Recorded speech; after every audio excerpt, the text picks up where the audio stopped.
उच्च गति अभ्यास खंड 2 प्रतिलेखन संख्या 119 व 20 गति 100 शब्द प्रति मिनट। Be ready 3, 2, 1 start. महोदय, आज की बहस के दौरान मैंने हाल की घटनाओं के प्रति जो चिंता देखी है उससे यह आशंका प्रकट होती है कि यदि पड़ोसी देश द्वारा भारत पर हमला किया गया तो हम उसका मुकाबला करने के लिए तैयार नहीं होंगे। स्टॉप। सीमा पर हाल ही में हुई घटनाओं की संख्या और खासकर एक बड़े मुल्क द्वारा दी जा रही सैनिक सहायता को देखते हुए निस्संदेह यह आशंका सही लगती है। स्टॉप। यह बिल्कुल सही है कि एक बड़े देश से आने वाली सैनिक सहायता से आज भारत की सुरक्षा प्रभावित हुई है और इसलिए हमें इस बात को ध्यान में रखते हुए इस स्थिति पर विचार करना है। स्टॉप। मुझे आज से पहले जो माननीय सदस्य बोले उन्होंने आधुनिकतम हथियारों और अच्छे से अच्छा प्रशिक्षण प्राप्त करने के बारे में कहा। स्टॉप। इसका सही मतलब क्या है? स्टॉप। मैं सोचता हूँ कि युद्ध के उपकरणों में जितनी उन्नति हुई है उतनी और कहीं नहीं हुई है। स्टॉप। इसका नवीनतम और अंतिम उदाहरण परमाणु बम या हाइड्रोजन बम है। स्टॉप।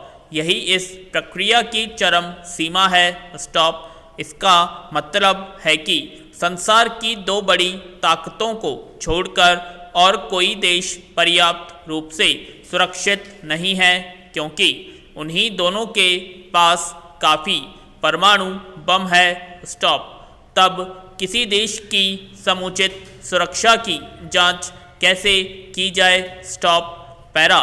साफ है कि यदि कोई ऐसा देश जिसके पास परमाणु बम है भारत पर हमला करना चाहे तो सैनिक दृष्टि से हम बहुत कम सुरक्षित हैं। स्टॉप।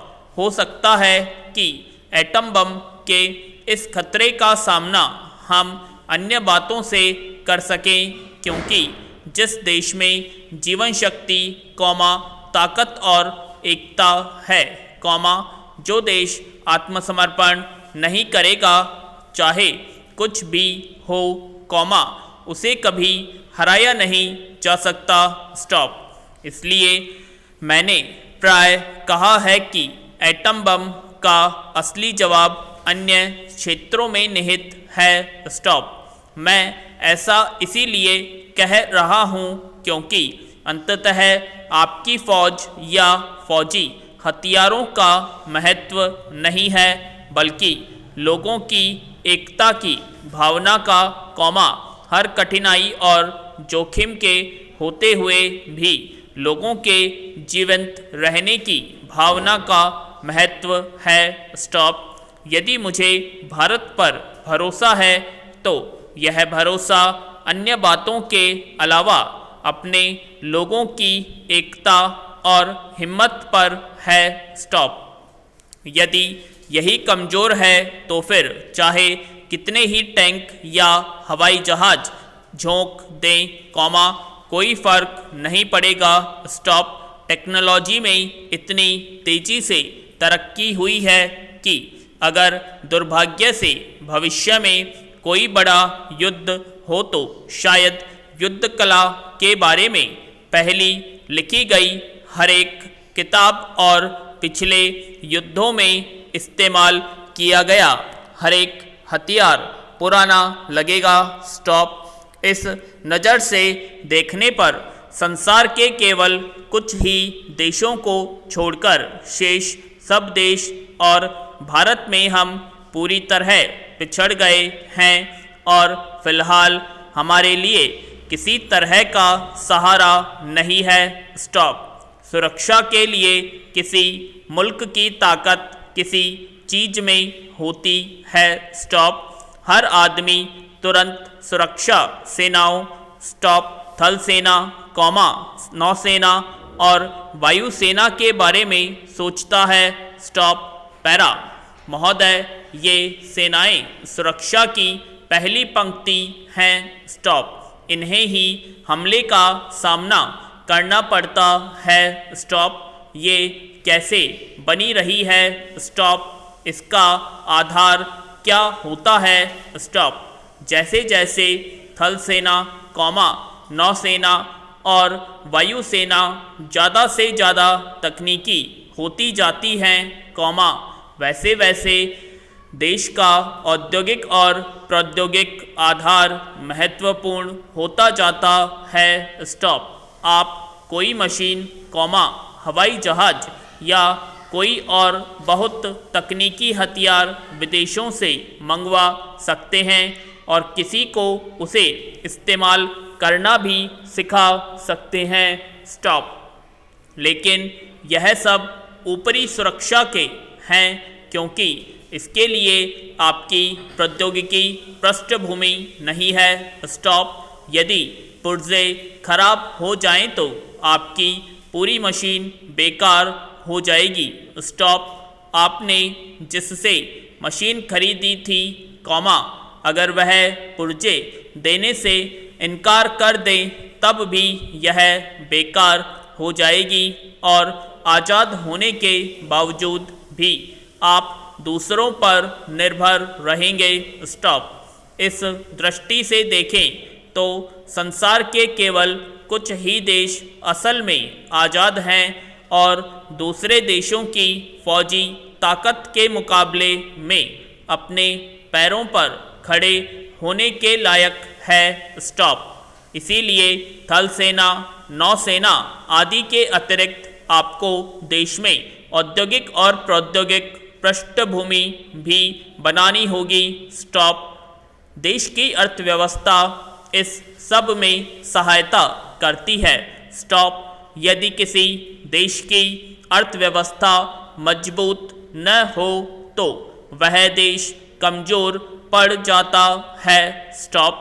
मैं सदन को ऐसे देशों के अनेक उदाहरण दे सकता हूँ जिनके पास फिलहाल अच्छी फौज है, लेकिन उनकी ताकत असल में ऊपरी है।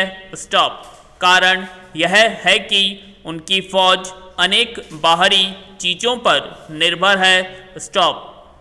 जैसे विदेशी मशीनें, विदेशी अर्थव्यवस्था, विदेशी सहायता आदि। स्टॉप। ऐसा देश लाजिमी तौर पर पराधीन होता है, चाहे आज़ाद कहलाता हो। स्टॉप। सुरक्षा में सेनाओं के साथ साथ आपकी औद्योगिक और प्रौद्योगिक पृष्ठभूमि, देश की अर्थव्यवस्था और लोगों का मनोबल भी शामिल होता है। स्टॉप। पैरा। यदि हम दुनिया के देशों पर नज़र डालें तो फिलहाल केवल 2 देश ऐसे हैं जिन्हें सैनिक दृष्टि से पहली पंक्ति में रखा जा सकता है। स्टॉप। बीच की स्थिति में अनेक देश हैं। स्टॉप। इनमें हमारा स्थान कहाँ है? स्टॉप।